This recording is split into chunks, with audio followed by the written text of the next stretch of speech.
Basic understanding of the grand staff and how to use the guide notes. This is video 4. If you missed the other 3, go back and go through them. They're short. It'll bring you up to date on where we are now. But today we're going to be talking about how to skip around on the staff and what those crazy lines were that we showed you for those high C's. So again, we start with the G clef on that second line up, and we start with the F clef, second line down. So just to review really quickly, every line, every space corresponds to a white note on the piano. So if this here is G, that makes that a G. So who are we starting on? We're not starting on a G.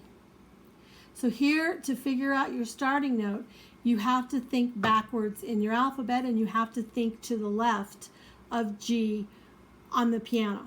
We're starting 2 notes down, so we're skipping over the F and we're going to the E, and we're starting on the E. But then, because we're going line space, line space, line space, line, we're going E, F, G, A, B, C, D, so forth and so on. But like we said last week, music isn't just about stepping up and stepping down. That would be boring. So one of the things you want to start looking at in your music is line notes and space notes.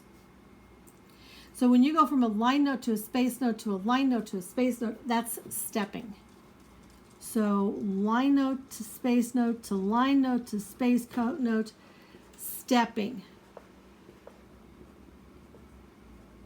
And it can also be, you can also step back down.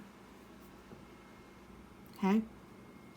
But if you see a line note, and the very next note is a line note, you have to skip over that space note in your head.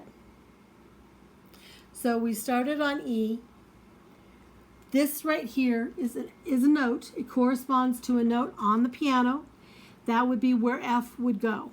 But we don't have a note for F. So we are skipping over to G.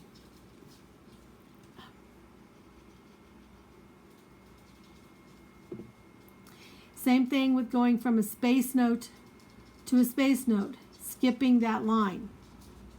We're going from A, skipping over B, and then going to our next guide note, C. So when you go from a line to a line, or a space to a space, and you can go down too, this is skipping. And you just have to be really comfortable and really good. Everybody can do A, B, C, D, E, F, G. No big deal. And can I do the alphabet from Z? No. But I can go G, F, E, D, C, B, A. And one of the little tricks to learning that is just start on the top note of your piano, play each note and say it as you go backwards. And even though you know those notes, you find that it kind of is tricky. You're having to think backwards. So get really good at going backwards and knowing your notes backwards. Because when you go from an A, you're skipping over, you're going backwards. So if you're going backwards and you're starting on an A, the letter down from A is going to be G. We're skipping over G, and we're going to F. So we have to go A, G, F.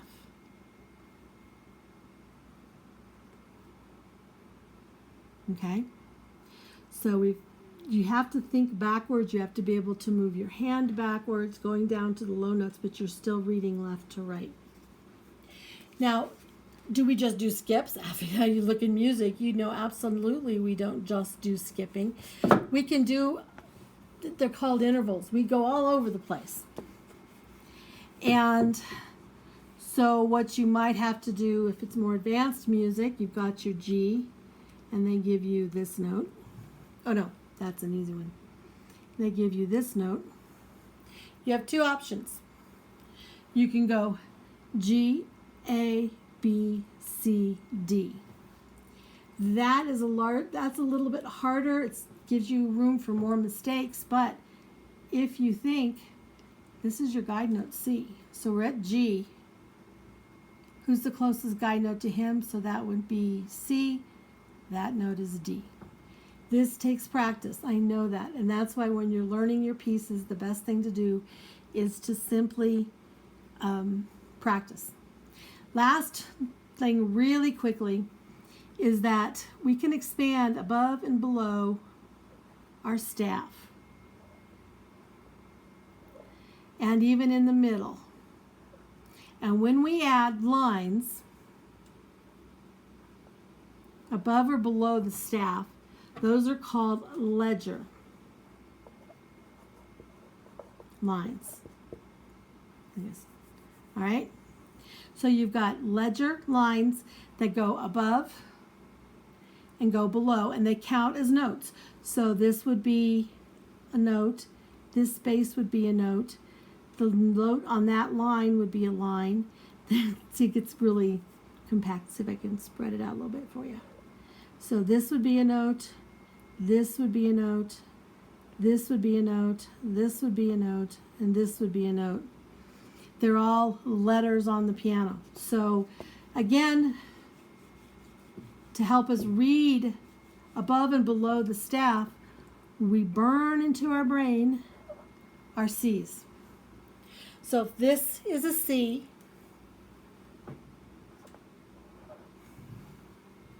that's the note above C, and they would give you the line for that. You go C, who's the next note after C? D. Who's the next note after D? E. And then look, we're back to a guide note, F. So that's just what those are. They're ledger lines. The best thing to do is just really know the high C and low C, and then you can read all the notes around there, up there. So expands. We don't want to be stuck just in this little area of reading notes right here. That's boring. That isn't real reading. A lot of the beginning books literally, you start from G to F, and you read from this note here, and you read down, and that's it. That's all they teach you right there.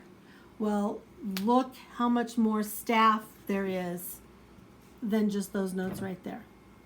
So even if your book is just in that area there, even if the music you're looking on stays right in there, that's okay.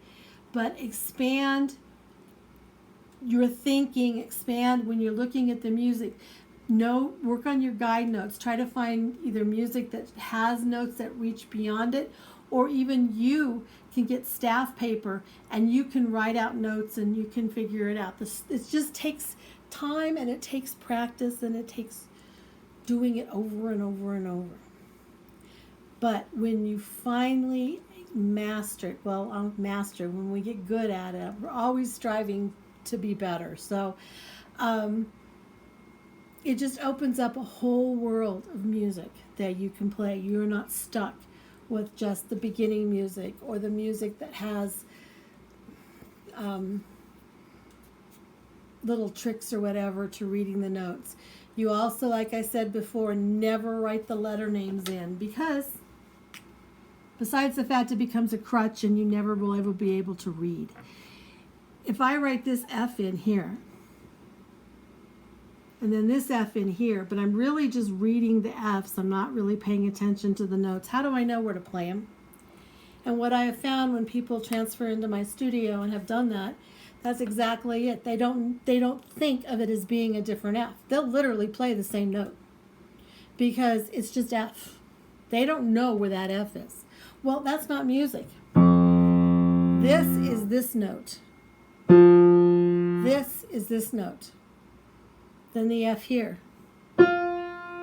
Those are three different pitches.